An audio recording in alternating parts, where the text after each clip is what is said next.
Pag-aaralan po ng Ombudsman ang reklamong plunder at iba pang reklamong inihain laban kay Vice President Sara Duterte at 15 opisyal ng OVP at ng DepEd.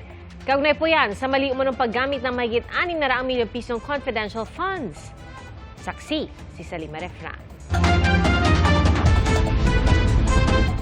Bulto-bultong dokumento ang bitbit ng iba't ibang civil society leaders sa Office of the Ombudsman na maghain ng mga reklamong plunder, graft, malversation at bribery laban kay Vice President Sara Duterte.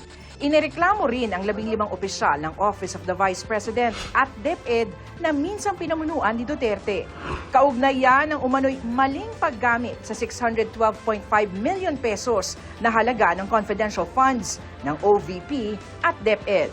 Her indiscriminate misuse of public funds without fear of accountability is outright criminal and a perfect example of the betrayal of public trust. Nakita natin sa deliberation ng House of Representatives at ito ay sworn statement ng mga empleyado mismo ng DepEd, yung abuse sa paggamit ng confidential fund. Alam niyo po, yung confidential fund, kahit sinasabing confidential, may malinaw na parameters kung paano ito ginagastos. Hindi po ito kitty fund ng mga politiko. Kasama sa mga inireklamo ang Chief of Staff ni Duterte na si Attorney Zuleika Lopez, tagapagsalitang si Attorney Michael Powa, at dating Vice Presidential Security and Protection Group Head at ilang mga taga-OVP at DepEd. Inilakip ng grupo sa reklamo ang report ng House Committee on Good Government and Public Accountability na nag-imbestiga sa confidential funds ng BISE, kasama na ang mga acknowledgement receipts ng mga tumanggap ng confi funds gamit ang mga gawa-gawa umanong pangalan tulad ng Mary Grace Piatos. Hiling nila sa Ombudsman silipin din ang bank accounts ni Duterte at hanapin kung saan talaga napunta ang confidential funds nito.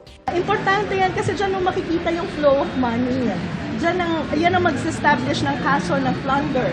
Paano siya nakikinabang sa mga pondo na dumaloy sa bank account si VP Sara. So magandang magkaroon ng disclosure mula sa Anti-Money Laundering Council. Galit po tayo sa nanggagamit, galit po tayo sa kasinungalingan, galit tayo sa nagbabaluktot ng katotohanan.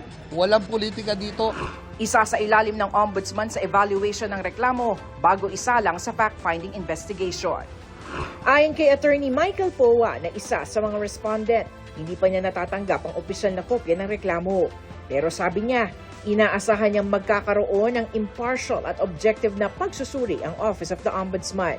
Dagdag niya, makikipagtulungan din siya sa investigasyon at kumpiyansang mapapatunayang walang basihan at hindi suportado ng katotohanan o batas ang mga alegasyon laban sa kanya.